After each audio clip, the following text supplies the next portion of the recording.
Hello everybody and welcome back to my channel. In today's video I'm going to talk about the new Ryzen 3 3100 and 3300X and all its hype. But before that, please don't forget to like, share and subscribe down below, and thank you for watching. So the day has come, May 12, 2020. And the new Ryzen 3 3100 and 3300X will be available to the public, hopefully. Because from what I'm seeing so far, I cannot purchase this thing anywhere online.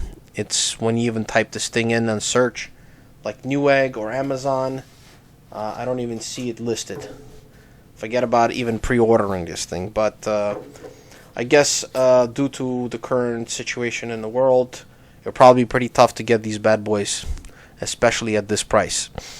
So I'm kind of hoping that the local Micro Center here would have it today at the store upon opening or so. And now also you cannot see these processors listed there, but that's nothing new. Usually on the opening release date, they will not have this listed in inventory. It's kind of thing that you just walk in and they should have a rollout there, and you just grab it and you probably will see it listed there, you know, towards the end of the week or so.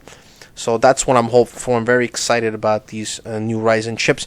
Well, particularly the 3300X. That's what I'm going to be discussing here more of, because the performance is a lot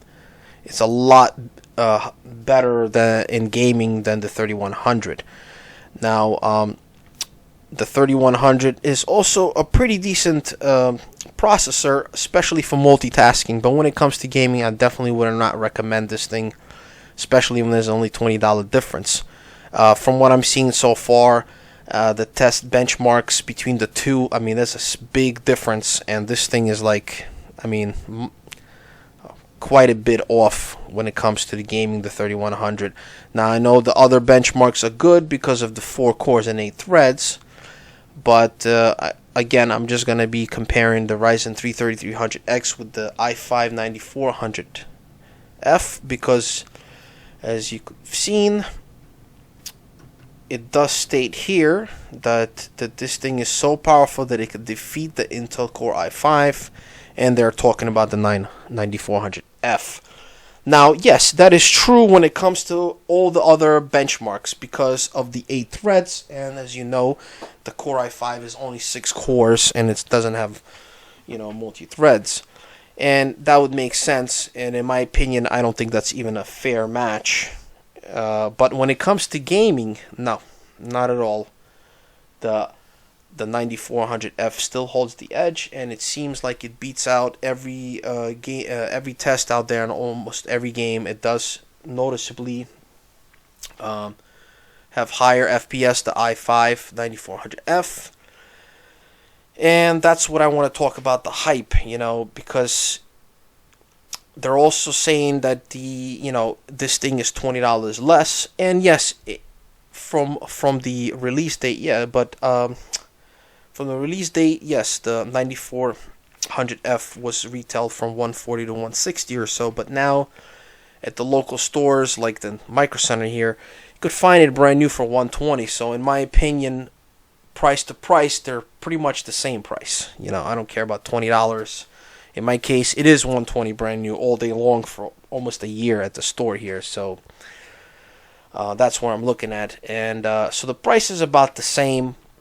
And sure, the Ryzen 3 3300X is a newer processor, and it's running on Zen 2, very groundbreaking 7 nanometer technology, and yeah, that's pretty good, and it does really well. As you know, the Ryzen chips, the newer ones, they do really good in test benchmarks.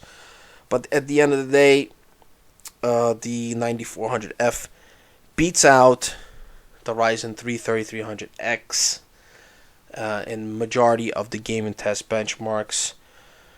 So Intel, you know, for older chip, still kind of got it, and I'm really hoping to see one day when the Ryzen actually defeats the Intel products when it comes to gaming, even if it's 1 or 2 FPS more on average on all the games across the board. But still, I don't really see it.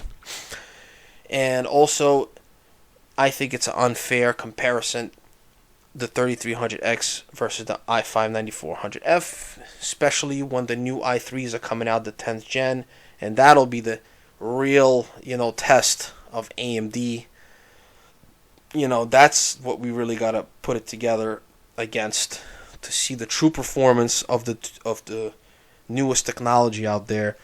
Also, I've seen some comparisons of this 3300X versus the older i7 7700K, pretty much like trashing this thing. Like, wow, this thing is over 3 years old. It originally came out for $350, and now for $120, you get the same performance. But again, when it comes to gaming, it's not true. The Intel i7 7700K clearly beats out majority of the game test benchmarks, as you could find out. There's just you cannot hide the truth. And if you invested that money back 3 years ago, you still see that after all this time, this thing is still an awesome processor, and it still competes with a lot of the newer generation processors. So it's still a good chip. And again, this thing was set to be retailed at $350, but I never seen it at that price, at least at Micro Center. The most I've seen it on launch was $289, and then it dropped down to like $279, and it pretty much stayed at that price till the very end, until the 8th gen processors came out, and this thing hung around for a little while and then just disappeared.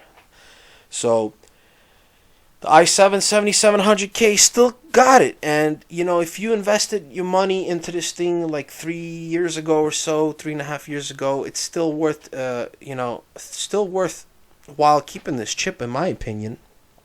It has 4 cores, 8 threads, and the test benchmarks are more similar to the new 3300X, since they both have 4 cores and 8 threads, and that's to show you that even though this old Intel still could keep up with the new generation of the Ryzen 3 3300X. So that's, in my opinion, that's pretty impressive. Now, I know when it comes to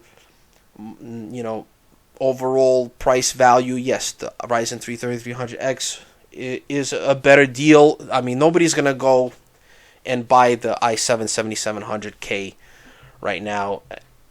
Look for it, because it's still expensive. It's still like $200 plus used on the used market. That's the only way you can find it, and the motherboard is going to cost you a lot, because those are pretty rare to find. So again, to me, it's not a fair comparison to the i7 7700K.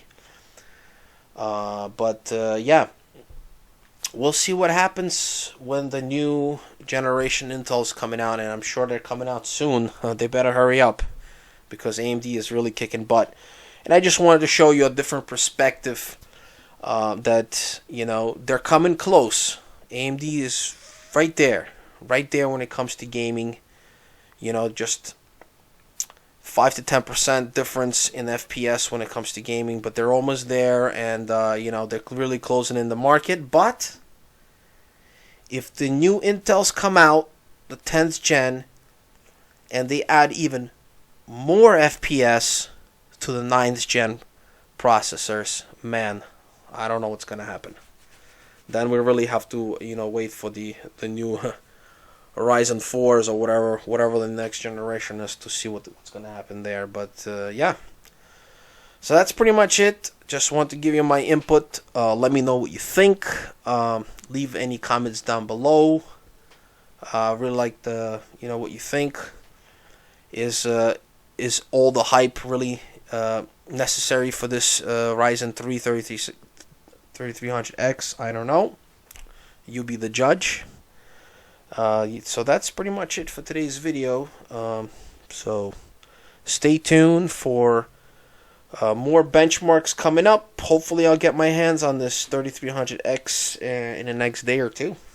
So goodbye.